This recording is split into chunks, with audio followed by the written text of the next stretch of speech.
Hello, we are live. Welcome to our latest edition of Geeking Out Live with this awesome, very special panel that was put together ahead of International Women's Day. My name is Adriana Vilela, and I have some amazing panelists joining me here today. So I guess let's get started and do some intros. I am going to start with Colleen. Of course you would start with me. Of course I would. And please also let folks know where you're calling from, and folks who are tuned in, please tell us where you're calling from as well, or where you're listening from, I should say. All right, starting with me. I am in Portland, Oregon. It's about 9:02 a.m. It's gray, and yesterday it was gray with a little bit of sun, but I'm hearing about the snow on the East Coast, so I'll just be quiet.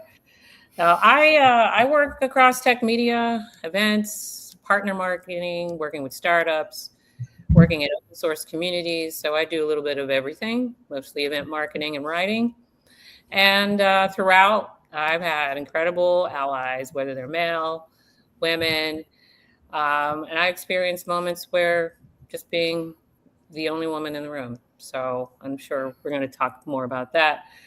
But I care about International Women's Day. I'm glad it's a holiday, but it's not just a symbolic day. It's a reminder that we have to keep going on.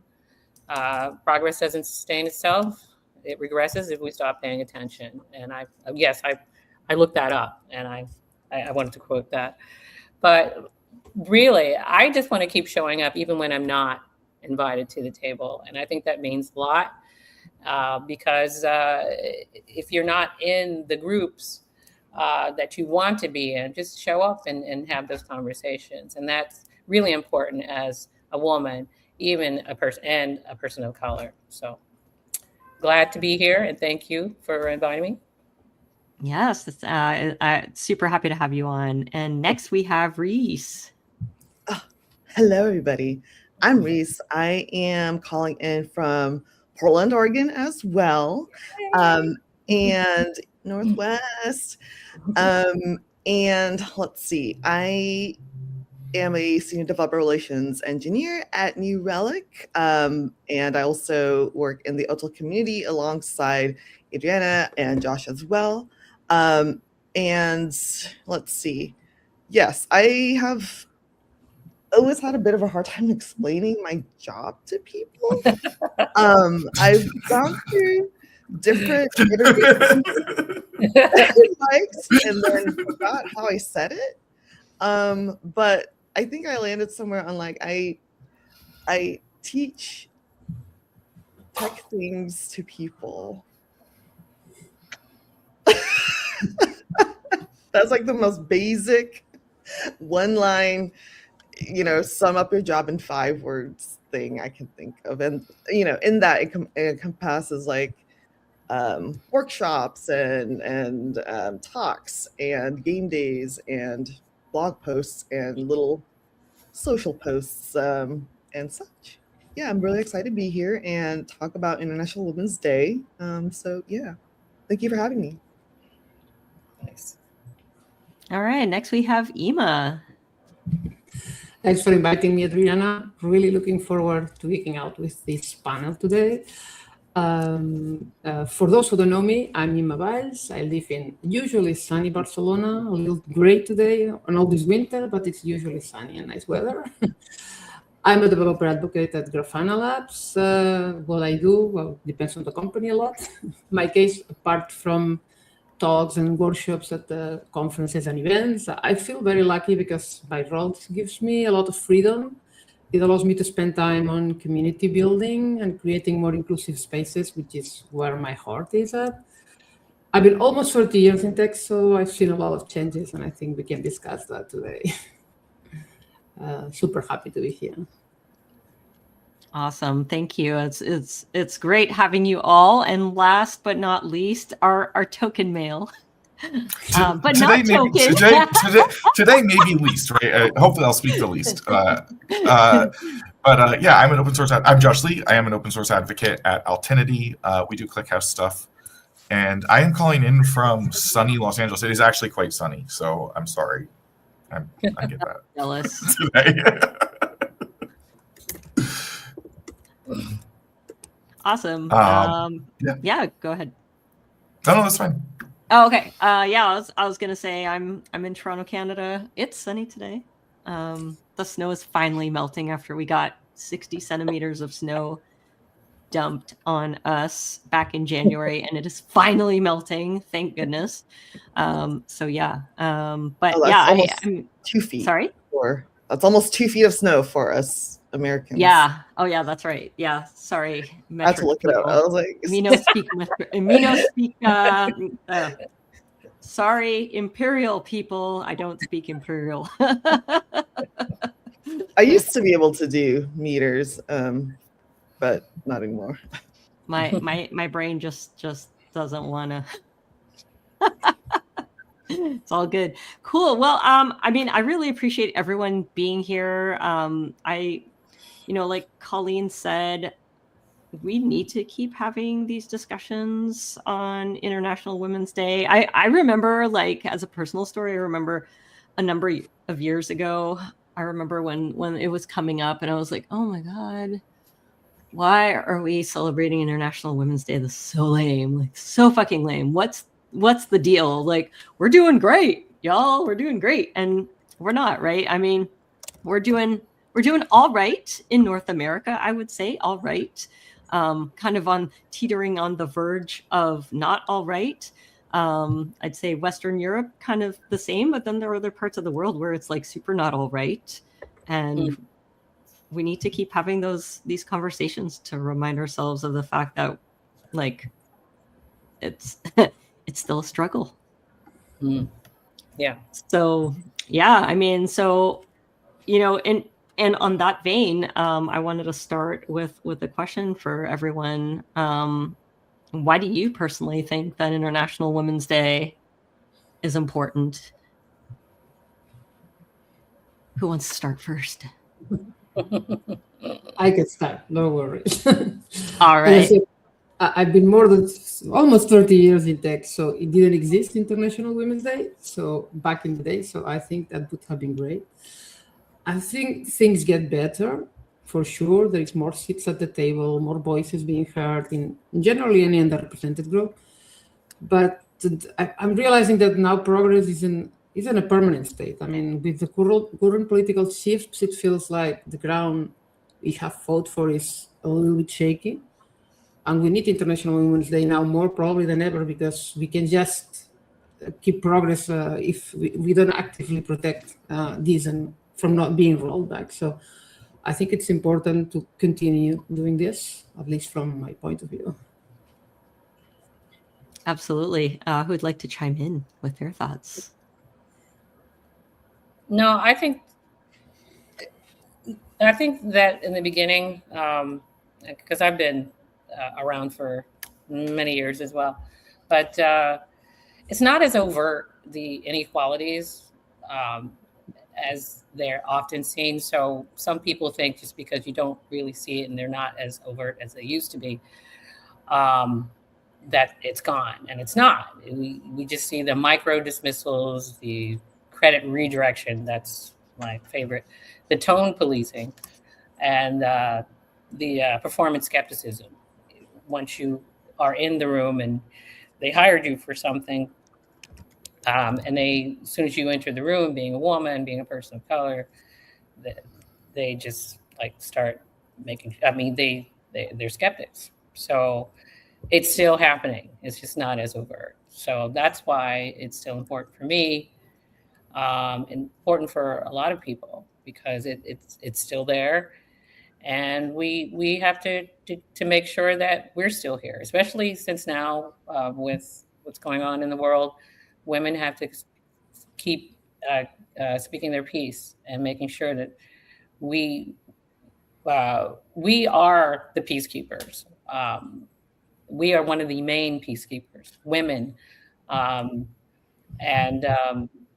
leadership from women is really important. So. Yeah, absolutely. I want to add that I'm like, for not just International Women's Day, but feminism generally. I often, like, being a man, right? Like, people sell it to you as like, oh, well, wouldn't you care about the women in your life? Would you want that something like this to happen to your sister, wife, mother, whatever? And it's like, yes, I do. Of course, I do care about the women in my life, and I care about all of the women in the world. And I am generally the type of person who wants everyone to be better off. But I'm also selfish. I'm here because feminism is not just for women; it's for everyone. It's for me too. It's for men. It's for everyone who feels like the world is like trying to put them in a little box that they don't feel like they fit in. Yeah, I like that. I like that. And we do, like, we have so many labels, so many boxes that we get shoved into, and it's kind of, it's extra annoying. Yeah. Reese, thoughts? Let's come back because I don't feel like I really have anything to add upon what everyone else has already said at the moment. Oh, fair enough. Fair enough. Mm-hmm. All right, on to the next question. Do you have a woman who inspires you in your life? I actually have a list of women that inspire me. Oh, I please. had to think of one at least. I said, let's Okay. choose one. Let's choose only one. But that's very difficult because every year now I continue adding to that list because you know that usually around International Women's Day, women share on social networks, women that inspire her. So I have a long list, and it's like I don't have one, but really, really inspiring me right now is Fazila probably. What's interesting is Fazila K from the CNCF. What's interesting is that we have almost opposite careers. She started in open source very early and has built an incredible technical trajectory, whereas I start much, much later in open source. She's a total role model to me, not just because she's in the CNCF technical oversight committee, but member of KubeCon co-chair, which for me, it's amazing that she's a co-chair. But because of how she carries herself, she's deeply kind, supportive, and a true ally in this community. So that's the part that I really love. She proves that you can be at the top of your technical game while remaining a great human being, which is sometimes what I feel that women are put in this box where you are, very kind and very nice, but you're not technical, or the other way. You can do both, and you can be a great human being and also an amazing technical person. So, Oh, I love that. I really That's such a great shout out. Yeah, that's awesome. Like when I saw that question, I was like, one? Just one? Yeah, exactly. It doesn't have to be one. That makes sense. Otherwise, I know, it's so many, right? This would go on for hours. So there's like obviously I'm showing a bit of recency bias, but the Winter Olympics were just on, and I saw this clip, and I'm actually not sure how old this, like how recent or old this clip is, but it was of Eileen Gu, who is a freestyle skier, and she's the most decorated freestyle skier in Olympic history. She's got 3 golds, 3 silvers. But anyway, I saw this clip of her, and she was talking about, okay, mind you, she's 22, and she was talking about neuroplasticity. And I actually pulled up the quote because it was like, I was just like, oh my gosh, like this young person's talking about neuroplasticity. This is like awesome. So she said, you can control what you think, you can control how you think, and therefore you can control who you are. And so she was saying, like, especially for her as being a young person, she can literally become, who she wants to be. And I have always had a big fascination with, the brain and like, I don't know, just why humans are the way we are, like why we do what we do. And I don't know, it was just very exciting for me to see like a young person talking about, this concept of choosing who you want to be and trying to control your mental, I'm not even sure what the word would be, but like you're fortifying like your mental capacities, I suppose. And so I'm really hoping, more people realize that they can obviously to an extent, but you can do a lot with like training how you think, and Mhm. I don't know. It was just really exciting. Yeah, it was.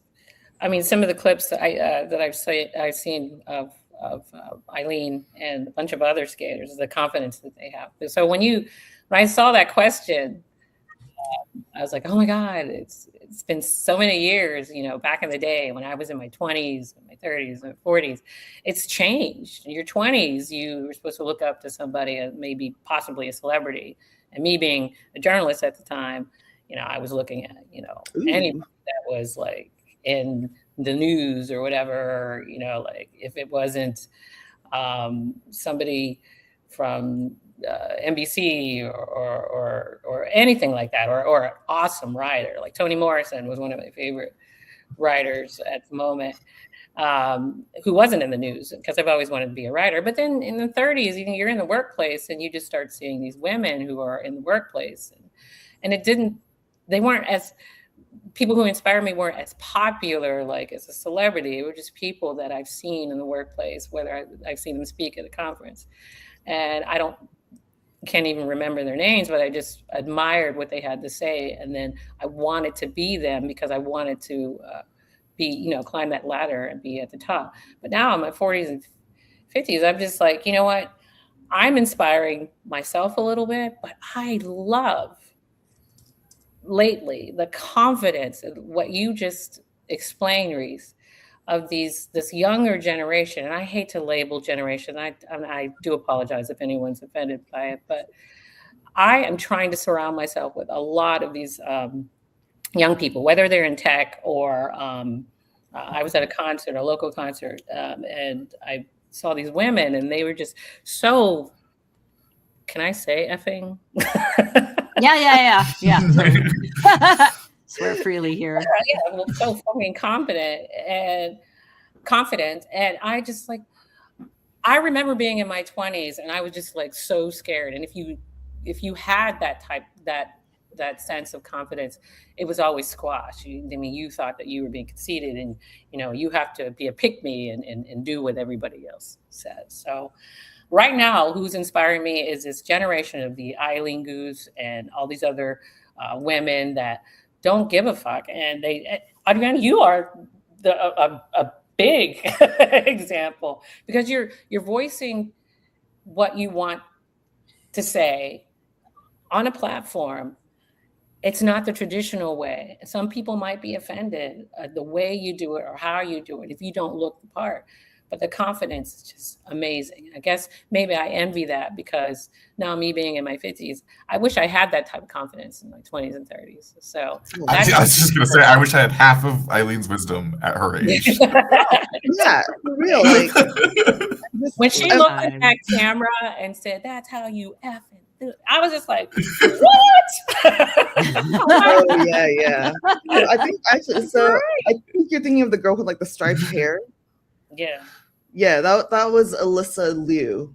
The figure skater, right? Yeah. Oh.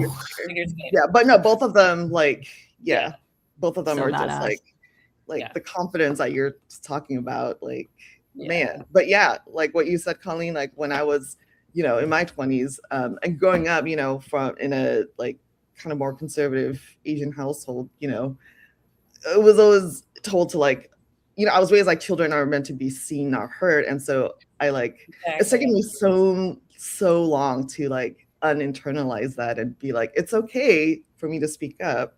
But anyways, I digress. Yeah. Thank you for the great. correction. Yeah. I'm so that's impressed great. also by, sorry. No, Lag is fun. Go ahead. I'm so impressed by my peers, right? Like several of you, like all of you on this call, right?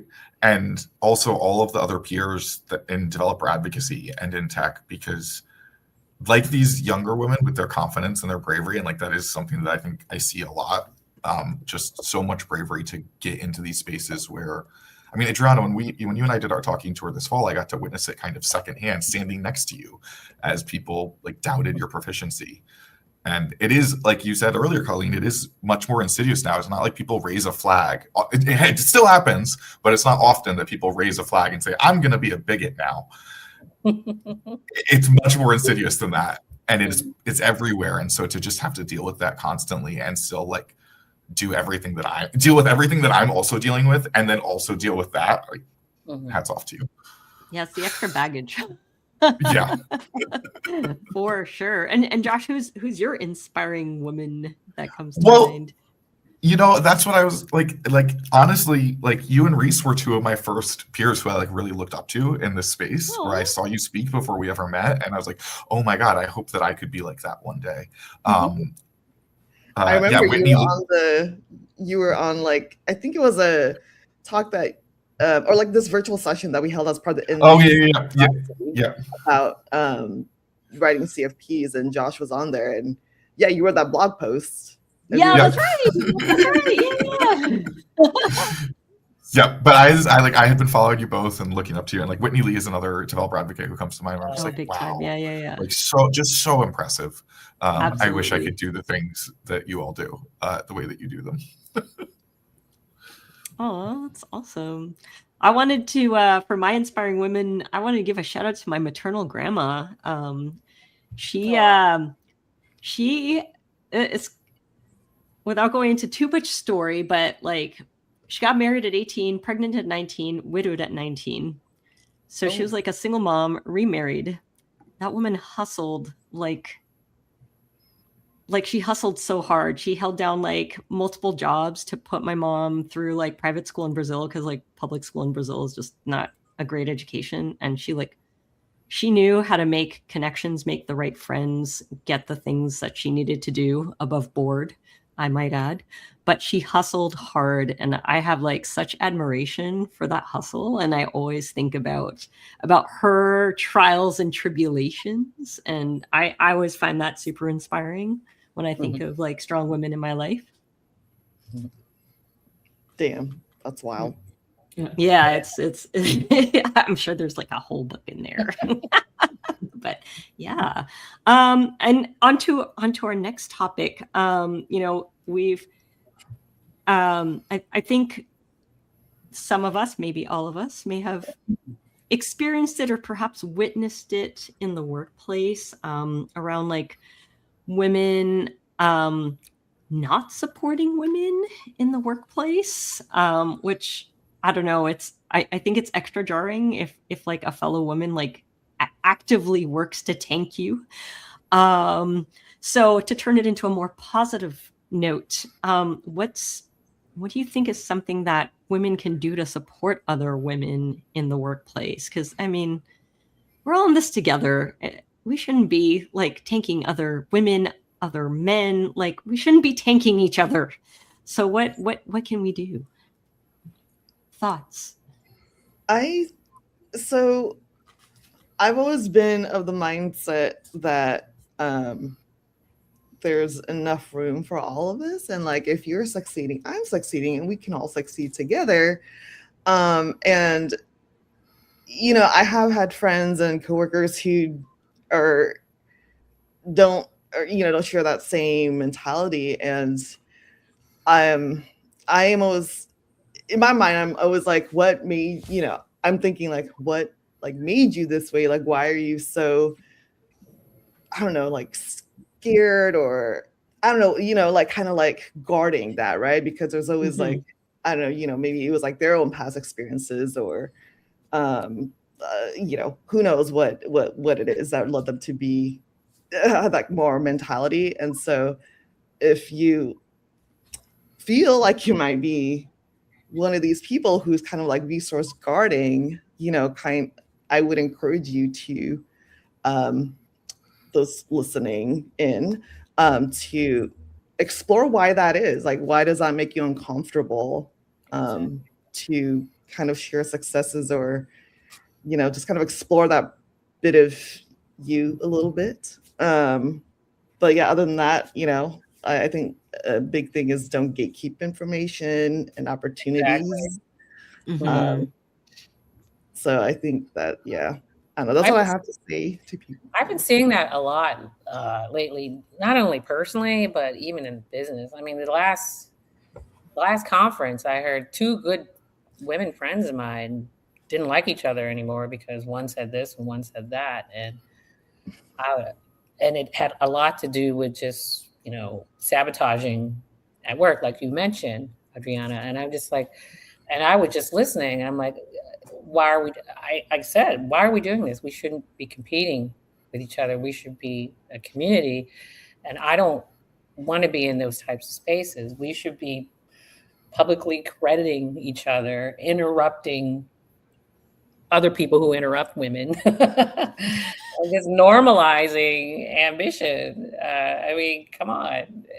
We shouldn't be competing for the only single woman seat at the table. And it's ridiculous. I refuse to be a mean girl. I've been tempted to be one, personally and in tech. So I'm going to make it my last ditch effort in youth is to make sure that I will be the interrupter. Is that what we call it? The interrupter? Or something like that. I like that. I think we can, apart from instead of being gatekeepers, we should be sponsoring other women, because sometimes we are in a position of privilege already because you are at the table. And it's easier for you when you are at the table to sponsor others instead of just mentoring and telling them, hey, you should do this, you should do that. No, just sponsor them. That's very more difficult because you're actually saying, when that person is not in the room, she is good for this project or she can do this. So I think I try to do that a lot more now. Like before I felt like, no, I'm here. I didn't realize I was lucky probably and got to certain places. And now I try to listen to other women's stories, and they have different lives than I do. So they might have children, they could be migrants, they don't have an engineering degree, they don't have the privileges I do have. So I try to use that and say, okay, listen to their real stories, what they do, and then sponsor them so they can get there where they want to get or where they should get. So I try to do that, and I think it would help us if we could support each other that way. Absolutely. How about you, Josh? I don't know that I have a lot to add on this topic. I've definitely witnessed this, but yeah, I don't know that I can add anything here. Fair enough. I will say from my end, I try to catch myself if I find myself getting to that point and remind myself of the feeling of what it was like when I was sabotaged by other women. Because I think when that happens to you, I don't know about you, but my dark side immediately wants to like just be like, well, they were like that to me, so I'm also gonna be, like I'm also gonna be mean. It's tempting, as you said, Colleen, right? It's tempting, but I try to like remember what it felt like, how shitty it felt to be sabotaged and undermined. And I try to like, especially back in my management days, like when I had like co-op students working for me for like a year for a summer, and they were, especially if they were girls, like I really went out of my way to try to mentor them and give them guidance, because I know also, I applaud some of the younger generation who are bold enough to just ask for what they want, but I also recognize that there are some who are too shy to ask and probably want it and just want to be offered, and they don't know how to go about it. So I also try to like with like younger women to like, offer up, like if I meet you at a conference or whatever, like, hey, you want to stay in touch, like through WhatsApp or whatever, happy to like chat, have a coffee chat, message me if you have anything. And I've got a couple of like, just these informal mentees who I love that they feel comfortable enough to reach out to me on WhatsApp when they're having a shitty day and just need someone to like listen to them and get some advice. And it's great. And I mean, I do that to my friends. I do that to Reese when I'm having a shitty day. I'm like, Reese. These networks are super important to me. I think it's a great idea. I mean, having these networks to support each other, it's really good. Oh, Yes, 100%. Imma, you meant when you said it's support isn't just mentorship.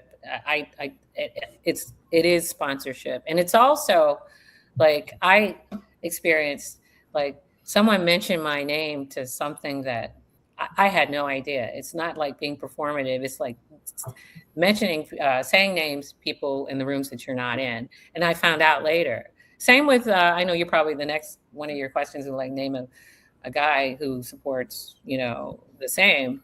And I've experienced that. And I think that's really important. It's not performative. It's not just mentorship. Like Imma said, like, do this, do that. It's sponsoring them. Hey, I know this person who would be great at this.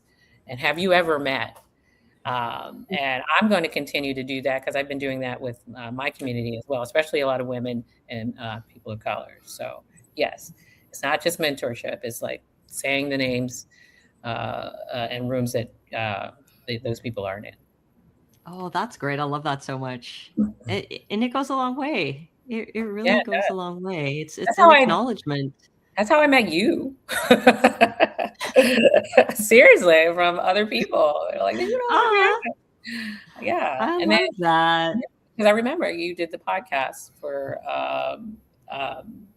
Amanda. Okay, Amanda, yeah. And, yeah. That's right. Yeah, that you reached out to me. You're like, pretty please. I'm like, okay. I'm like, let's find a way to make this work. And we did. I'm so glad. I'm so glad. Mm-hmm. Oh, that's amazing. Yeah, and it does feed into my next question. What name a man who you've worked with who has supported you in the workplace? Oh wait, and it doesn't necessarily have to be. Sorry. Did we skip a question? Oh, I'm reversing the order. Sorry. Oh, gotcha. Okay. Sorry. Sorry. I'm like, I had one thing to say. I figured it would be better reversing. No, you're right. You're sorry. Excuse me for interrupting. No, that's totally fine. It's a safe space here. Okay, who wants to name an inspiring man in their lives?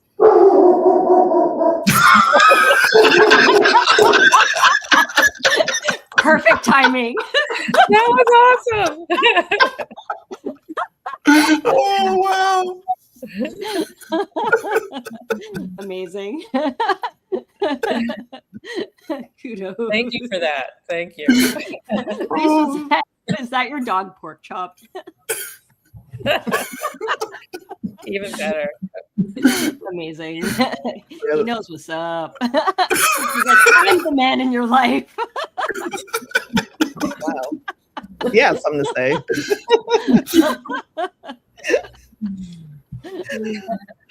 Oh, I could mention in the many workplaces that I've been in, it's always been the men who, whether I've left or been laid off or something like that, that keep in touch after. Hey, Colleen, how are you doing? Or Colleen, I found this opportunity. Is there anything that I can do? And it's not, again, performative. It's like really, it's very sincere. So those are the men in my life that I will continue to support because, who have supported me, and that I will continue to be like very grateful because I think they get it. And I sometimes I wish, like Josh, if I'm talking to you, that we all know it's not all men, but it is men, and I think it's up to you guys to teach them as well. It's not our job, but we can always tell them, thank you for doing that. And you are an example as to how these things work. And again, it works both ways if it can. But yeah. Yeah, that's a really good point, right? Like men, unfortunately, if they hear it from a man, sometimes it carries more weight. Like, hey, you're being out of line. You're out of line. We don't do that. Mm-hmm. I like before we saw it almost firsthand, right, in the comments. Adriana got there first and just remove them all. But before that happened, I wanted to pipe up and just be like, guys, are we really gonna just like walk around with our butt out like this? Like, come on. Yeah, no, I don't know what it is about whenever I stream on here, I get like the most inappropriate comments, and I'm like, I'm trying to run this live stream at the same time as like moderating these asshole comments. Like, fuck off. Sorry about that. That's awful. So, yeah, men need to speak up. Men especially need to speak up to other men. There's a trend I've noticed, right, where it's much more micro, but like where a woman just will get steamrolled and won't have a chance to speak up in an instance, or will have an idea and the idea doesn't get recognized until a man shares it. And like you can actually use that phenomenon to address that, because like I as a man can interrupt and say, actually, I think Colleen had something to say, or whoever it is, right? Or actually, I heard this really great. Just sharing credit is such a simple little tiny shift in how you behave on a daily basis that has such a big impact. Mm-hmm. Yeah, absolutely. Well said. Yes. I'm lucky to work with right now on New Relic.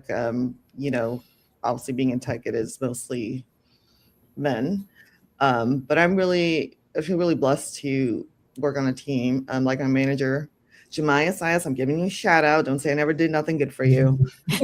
And my manager, Vince Taylor, and some of the other teammates that I have, and also just around New Relic in general. They're just, very supportive. My former manager, Daniel Kim, was also awesome, like a huge proponent for myself. And also in the OTEL community. Oh, yeah. And then in the OTEL community as well, Jurasi,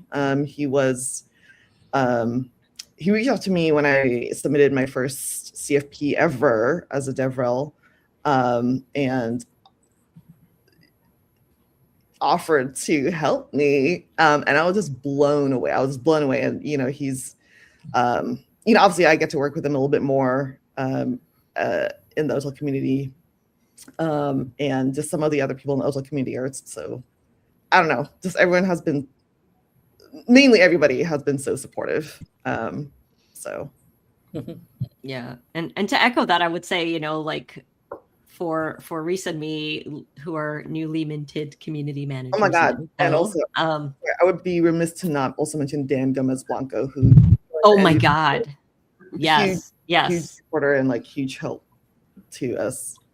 Oh, absolutely, yeah, and he's helped us a lot in the OTEL end user SIG, and I was gonna say, like, we wouldn't be here as community managers right now if it hadn't been support from folks in the OTEL governance committee who supported Austin Parker, who first proposed us for community manager. But I mean, it wasn't their final say. They needed also consensus from the governance committee, and without their support, we wouldn't be here. And there are a number of dudes in OTEL who have, who are part of that governance committee, and we need to acknowledge the fact that overall OTEL community is like amazingly supportive, and to have that. I agree. The OTEL community is very different. Yeah. It attracts the rising tide. The people who believe that a rising tide lifts all boats tend to gravitate towards OTEL. I feel a little spoiled being like OTEL being like my first like real open source contribution, because it's like, I know it's probably not like all roses and sunshine in other open source projects. So definitely grateful for that sense of community and support from the male leaders within OTEL for that, and the of course, also the non-male leaders who continue to support us as well. I think I should mention my former manager at Elastic also, because it's a good example, I think, of sponsoring. He actually got me promoted without even asking. He came one day and says, "We promoted to principal." I said, "What? We never talked about that." I said, "No, you're now a principal." He had been keeping a comprehensive list of my achievements. I didn't even track that myself. And he had a list of what I was doing and probably used that to promote me. And I mean, as women, you're always told that you should lean in, you should ask louder, you have to, but it never works for me. When I ever ask for a promotion, I never get it. So, and he took the burden of me. I didn't even have to ask it. He made sure I was seen and I was rewarded for the value that I was bringing there. And it made me realize how much difference it makes when a man in power uses his position to proactively advocate for you, to sponsor you. It was eye-opening for me. It was like, hey, if the right person is sponsoring you, you don't need to do anything. You're already doing it. But you need the right person to notice and make the others notice. So he was really amazing. I mean, the best manager I ever had, probably. Wow, That's amazing. That's amazing. I love that. Yeah. I want to also give a shout out to my husband Ian, who like he is one of those dudes who like has such an immense respect for like women in tech, and like I see that day to day. He's always been like super supportive of my career. Whenever I'm like, oh, I've got this trip for blah blah blah, do you think it'd be a problem? He's like, no, you should totally go for it. Like, there's no question. Like, super supportive of my career. A few, I think over 10 years ago now, when I decided I wanted to quit tech and become a professional photographer. And he's like, yeah, if you need to like test that out, you absolutely should. And I don't know, like, poor guy. I'm like, you're going to be just like supporting the three of us, right? Like financially, because I'm probably going to make no money. He's like, no problem. You need to like see this through. Like it's awesome. It's so nice to have a supportive partner who's got your back. And I recognize that not everyone has that privilege. And I want to acknowledge that it is really nice when you have that in place. So yeah, big shout out to Ian. Oh my gosh. Also Henrik Rexed. Sorry? Also Henrik Rexed, who has... Oh my God, yes, Henrik. Yes. Although I'm noticing that... who judged up our hotel live streams after saying, perhaps I could help you with your next one. Oh, for real. I'm like, no, thank you. I'm noticing like the thing in common that I think all the males that I've mentioned, and like I'm guessing, you know, this applies to the other people that have been mentioned here, is it's not that they're like specifically like, oh, this is a woman, I'm going to help her. They're just, it's like part of their nature to want to mentor and spread the good. I'm like, listen, getting older has made me so inarticulate. I'm like, I'm like, why am I having such a hard time trying to explain simple things? But yeah, I'm just trying to say, you know, like it's part of their nature to just kind of be like a good, sincere person that like genuinely wants to see other people succeed. There. Yeah. Got it. Love that. Love that. Yeah, that is exactly it. And I think that's a good segue into the question of what, you know, how is it that men can support women in the workplace? And it's also important that when we see men do these things, that we don't put them on the pedestal either, because it's something not special of them. It's something, when it comes to, like Reese said, it's like a natural, say, to help your community and help people. That's different, because that's what people are supposed to do. But if they're going out of their way and being performative and think, oh, yeah, I helped this. No, that's not how it works. I agree with just you. About raising. Yeah. No, sorry, go ahead. The bar is buried, right? And we're just trying to raise the bar from like being buried like 6 feet under. So no kudos for getting above ground. Yeah, I know. Like as my daughter would say, thank you for doing the bare minimum. Wow. I know, right? I love that. I know. I throw that right back at her now these days too. This is really good. I'm gonna use it. I do want to mention though, like Colleen, when you mentioned like the males who are like being supportive to be performative, that drives me bananas. Like I've seen like LinkedIn headlines for men who are like, what is it, like allies of women or supporters of women. I'm like, what the fuck does that mean, bro? If you have to put it in your headline, then you're probably not. Yeah. Like, ew. Yeah, Stevie Wonder can see through those damn posts. So I've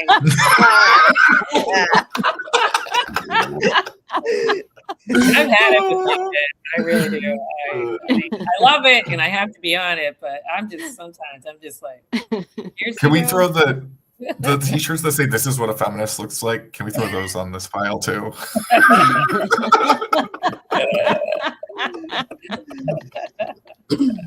right? Oh. How about you, Imma? What do you have anything to add based on your experiences?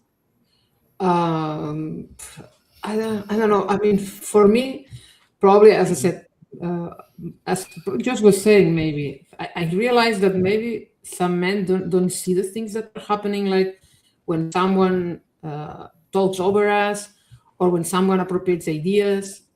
First, you need to educate yourself and learn what happens, and then you will actually see it. But for some people, you actually say, "Didn't you see that happen?" and say, "Oh no, I didn't realize that."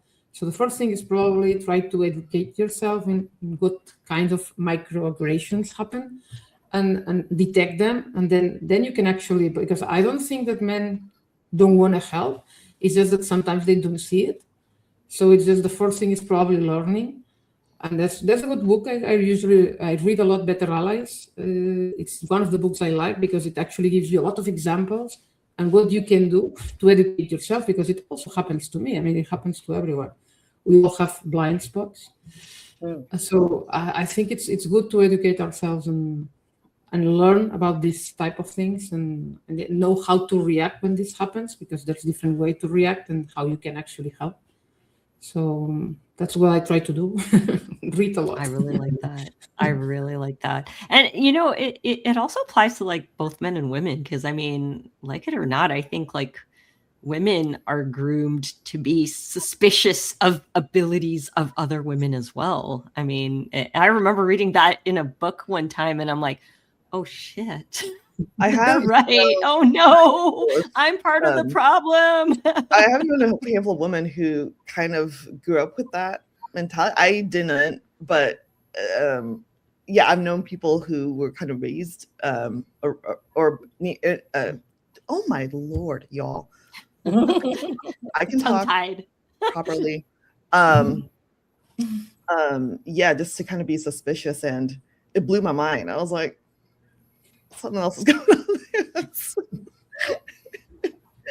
But yeah, that kind of goes back to, I think, like, your experiences and, kind of explore if you kind of see yourself or, can kind of recognize like you are, guarding, resources or something. I don't know, just kind of explore why that might be and encourage you to dig deep. I like that. Therapy for all, honestly. Like 100%. Yeah.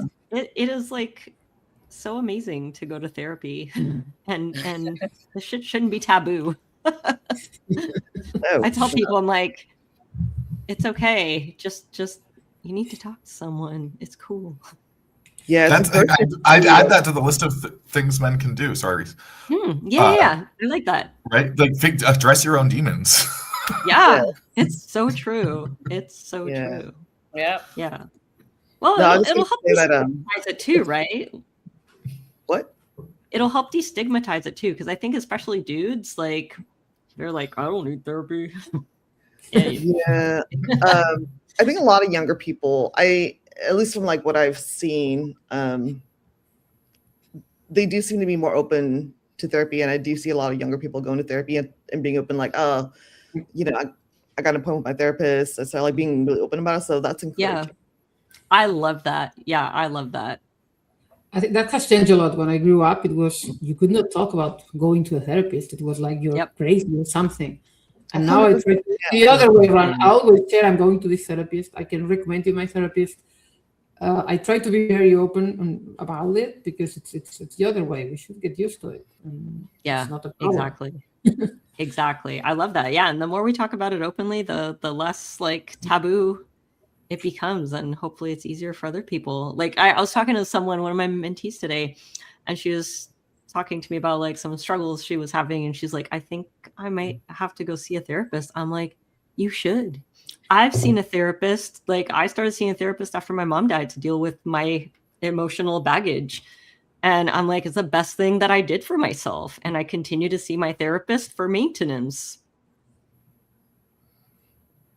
Yeah, well, therapy is, I mean, getting back to why we're all here, therapy is good because women, they leave tech because it's not because they can't handle it, because they just get sick of the fight. Yeah. They get tired of fighting.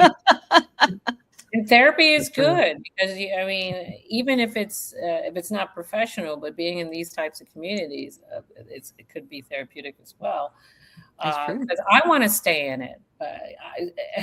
I mean, I'm sick of the doors being shut, whether it's because I'm a woman or I'm a person of color or I'm old, you know, but I still need to be reminded, don't give up. It just because, especially in tech, I mean, tech has a problem. They're not, I mean, come on. We're all going to the conference and we know that most of the keynotes will be, you know, not us. And when we go to those, the restrooms are nice and there are no lines. Yes, silver lining of tech conferences. One thing I don't complain about. It's a great pro, but it's also a con. Yeah, it's true. It's true. I know whenever I'm at a conference and I see another girl, I'm like, exactly. Especially somebody new. And yeah. But I just wanted to jump on that whole therapy thing and bring it back to women in tech. Yeah. So I love that. I know we've only got a few more minutes left, so we can. I may skip a couple of questions. I did want to talk about maybe some workplace inequalities that you see that that are glaring that we need to address. That's thinking, man, is this such an interesting question because of AI now? Ooh, good point. Preach, girl. That's all. That was it.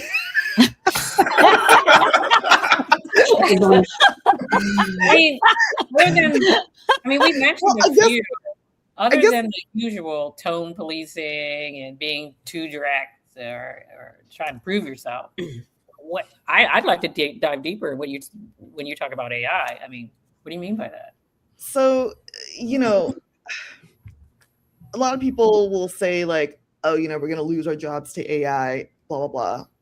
But it's like there are people making these decisions to, you know, eliminate these positions. These are people that can be named. It's not like, oh, AI is doing this. There's people making these decisions to cut these jobs. And a lot of people that are in these positions are going to be male. And so I guess it's not really anything new, right? It's like, you know, when factories were automated, you know, that stuff has been happening in various industries for centuries. But yeah, I don't know. The people behind that are holding the major keys to AI are still male. And so it's interesting. Making those major decisions to cut jobs, which involve a lot of women who fought hard and men as well. So, but it's male centered, unfortunately. And it's not always AI. That's another panel, Adriana. Part two. No, that's absolutely. Yeah.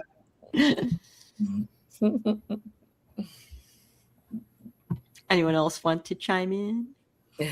For me, I think more than the salary gap that we usually talk about is, I think it's the issue, or at least at the places I used to work recently, it's more the role gap, because women don't get the same role as they should. I mean, maybe you're a senior and someone is a staff or principal doing the same work.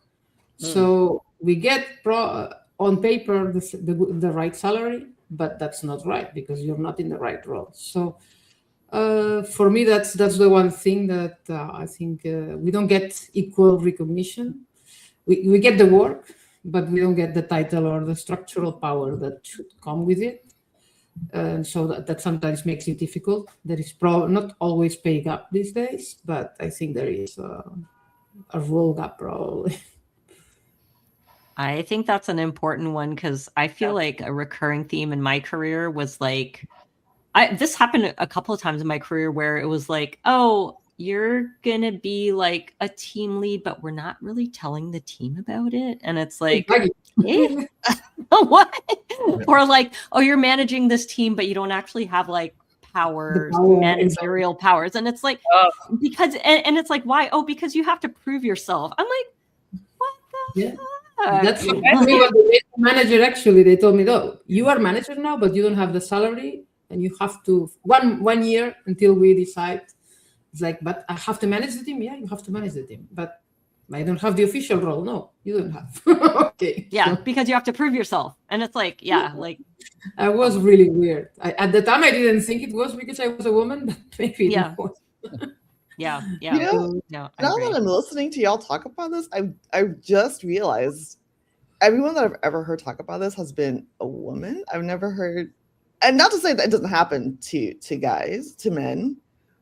And maybe they just, haven't confided in me about that, but I have not heard of that happening. Okay, I'll just say every story I've heard of that happening has been with a female, with a woman. That's interesting. That is very interesting. Yeah.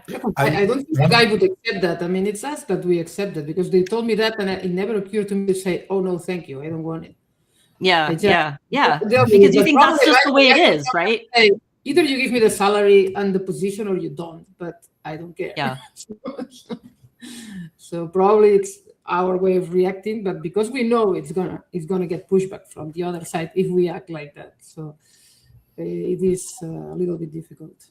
An issue I see a lot is just denial that if there are any issues at all. Like that to me is just so, it's infuriating, but it's pervasive. And I mean, like I've even participated in it where like early in my career, I worked at a company that was 15 dudes and people would ask us like, why don't any women work here? And we were like, oh, well, we're not sexist. Like we would love to have women work here. They just don't apply. It's like, well, look in the mirror maybe a little bit and look around and see like, oh, we have like Thor as a poster on the wall. And like, let's just like look at the environment and ask ourselves why women don't want to work with us maybe would be a good start. That reminded me that the company I used to work for a very long time ago, this is what was happening. And one of my colleagues, a woman, she took out a poster of a guy and put it in there. And then the men were like, why do you have this in there? So they were like blown away, like, why are you putting the guy? The guy was dressed, it was Clooney, just dressed completely, nothing. But they said, why did you put a guy in there? This is not, when you have women in there, it's the same. They didn't like that. Yes, she was like kind of an older woman. She had been there forever. Probably said, "Okay, I'm gonna change the situation now." It was. Really I love that so much. What a sick burn! Awesome. Well, we are coming up on time, but before we wrap up, I wanted to ask a final question. Any advice that you wanted to impart upon women who are just entering tech, whether it's fresh out of school or they're pivoting their careers? Thoughts? Find mentors. That's advice. This is general advice that applies to everyone, but like we've talked about this at length on this podcast. You got to find your mentors and your support network and your community.